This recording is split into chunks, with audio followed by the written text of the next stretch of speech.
Perkenalkan, nama saya Jeffrey Yosona Bernome dengan NIM 19190124. Ya baik, saya akan mempresentasikan hasil kerja UAS saya. Materi yang pertama, obligasi. Pengertian. Obligasi adalah surat kontrak utang yang menyatakan bahwa penerbit atau emiten borrower bersedia membayarkan sejumlah bunga, interest, dan pelunasan prinsipal kepada investor obligasi. Obligasi adalah surat tanda bukti bahwa investor pemegang obligasi telah memberikan pinjaman utang bagi emiten penerbit obligasi. Rating obligasi sebagai alat untuk mengukur kemampuan dan keinginan emiten dalam membayar bunga atau kupon dan pokok pinjaman secara tepat waktu sesuai dengan kondisi perusahaan.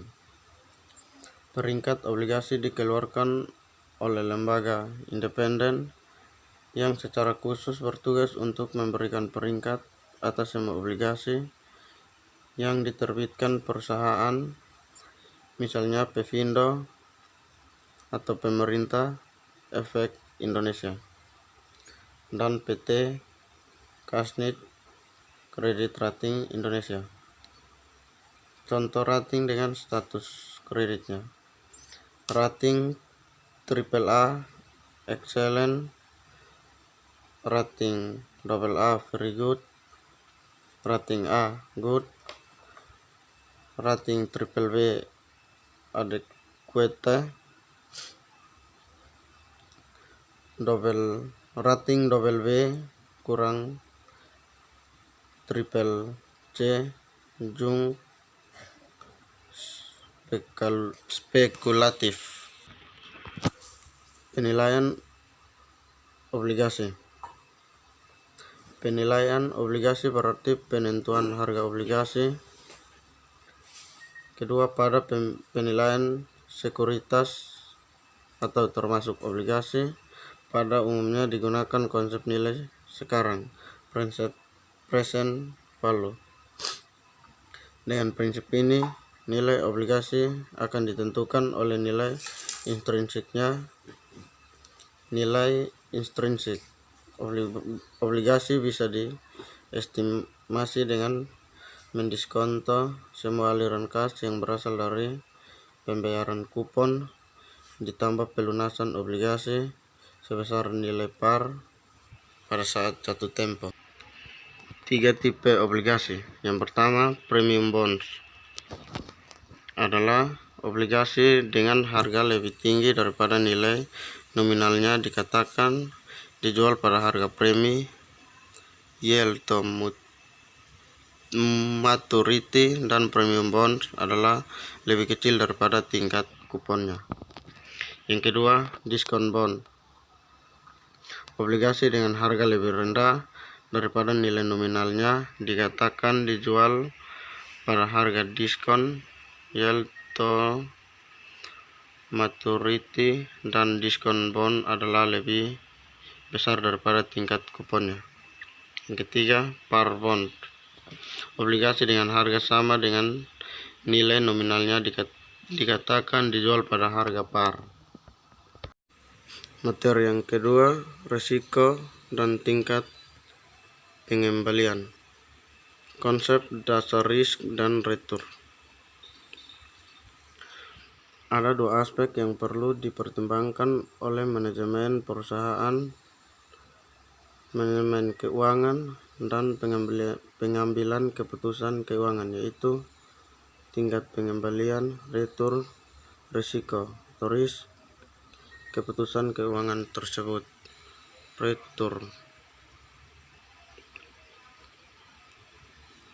Return atau tingkat pengembalian adalah imbalan yang diharapkan diperoleh di masa mendatang. Risiko,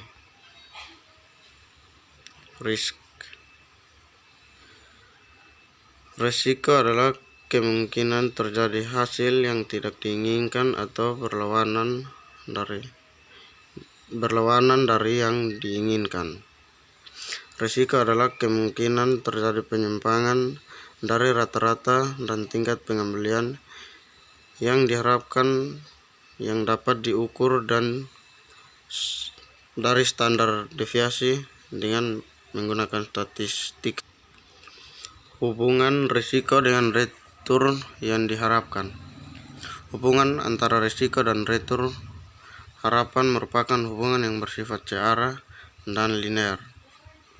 Artinya, semakin besar risiko suatu aset, maka semakin besar pula return yang diharapkan atas aset tersebut dan sebaliknya. Risiko aset. Risiko dari suatu aset dapat dilihat dua cara. Yang pertama, dalam basis terdiri sendiri, on a standalone basis.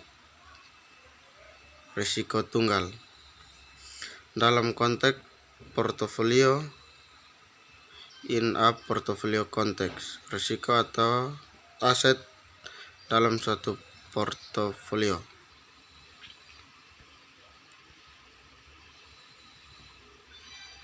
Risiko aset yang pertama on standalone basis, yang kedua in a portfolio context. Risiko yang harus berinvestasi hanya pada satu aset saja. Haruskah aset dihitung secara terpisah? Risiko yang harus ditanggung dalam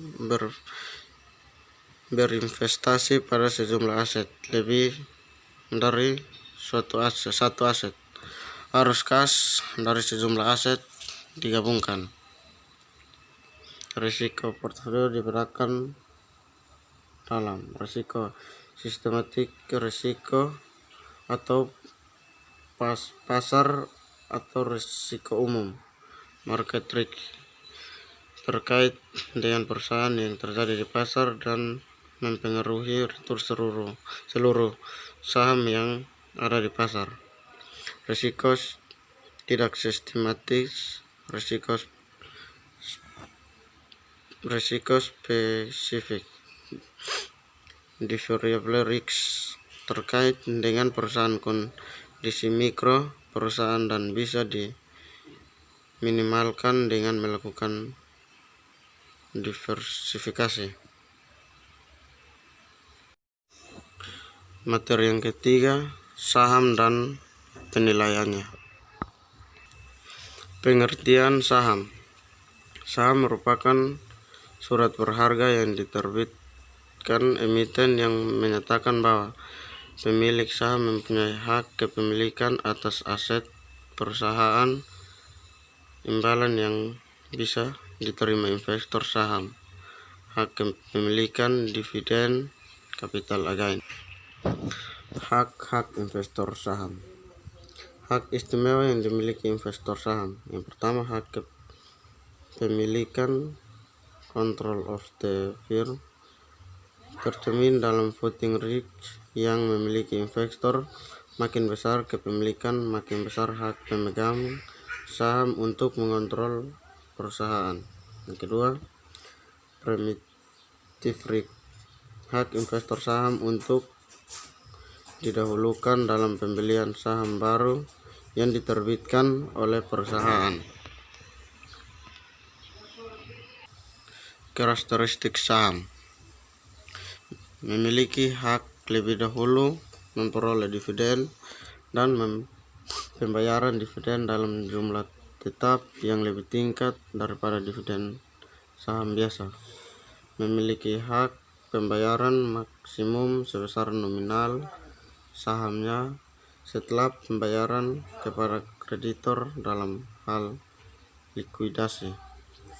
Memiliki hak utama di atas pemegang saham biasa dalam hal likuidasi. Tujuan penilaian saham. Saham merupakan aset finansial yang dapat dijadikan investasi. Yang berikut Penilaian saham dilakukan untuk menentukan apakah saham yang akan dibeli atau dijual akan memberikan tingkat return yang sesuai dengan return yang diharapkan. Yang berikut, nilai saham diberikan menjadi 3 bagian, yaitu yang pertama nilai buku, yang kedua nilai pasar, dan yang ketiga nilai intrinsik. Nilai buku atau book value.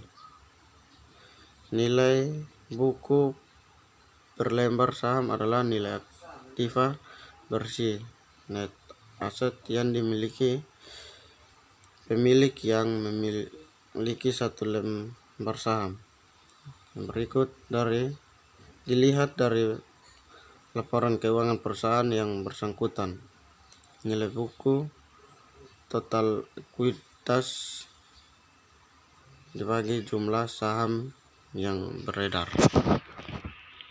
Nilai pasar atau market value. Harga saham di bursa pada saat tertentu. Kedua, ditentukan oleh permintaan dan penawaran saham yang bersangkutan di pasar bursa. Nilai intrinsic value, fundamental value. Nilai sebenarnya atau seharusnya dari suatu saham.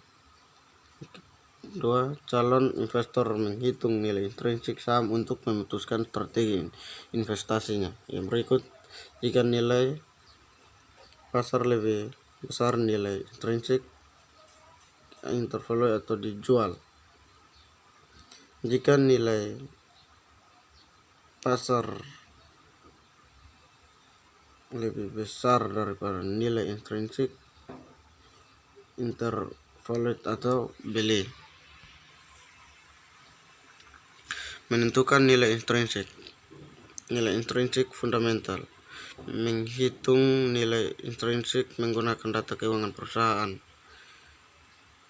Analisis teknikal. Menghitung nilai intrinsik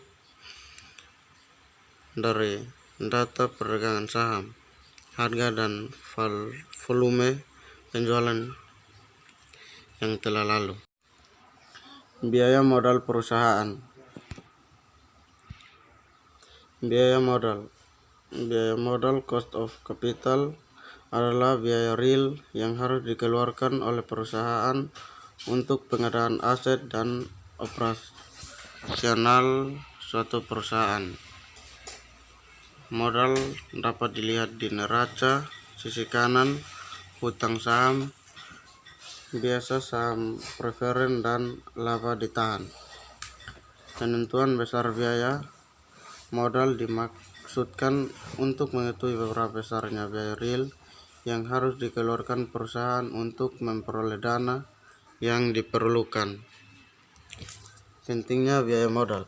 Yang pertama, maksimalisasi nilai perusahaan mengharuskan biaya, termasuk biaya modal, diminimumkan. Keputusan penganggaran modal atau capital budgeting, melakukan estimasi biaya modal.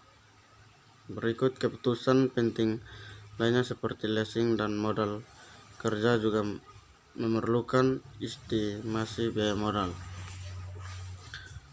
Contoh, Tuan Am akan meminjam uang sebesar 1 juta dengan bunga 2% per bulan untuk waktu 6 bulan. Biaya administrasi dan biaya lainnya Rp50.000. Jadi, biaya memperoleh modal pinjaman adalah bunga ditambahkan biaya administrasinya. 2% kali 6 bulan kali 1 juta tambah 50.000 sama dengan 170.000. Biaya modal per bulan sama dengan 170.000 bagi 1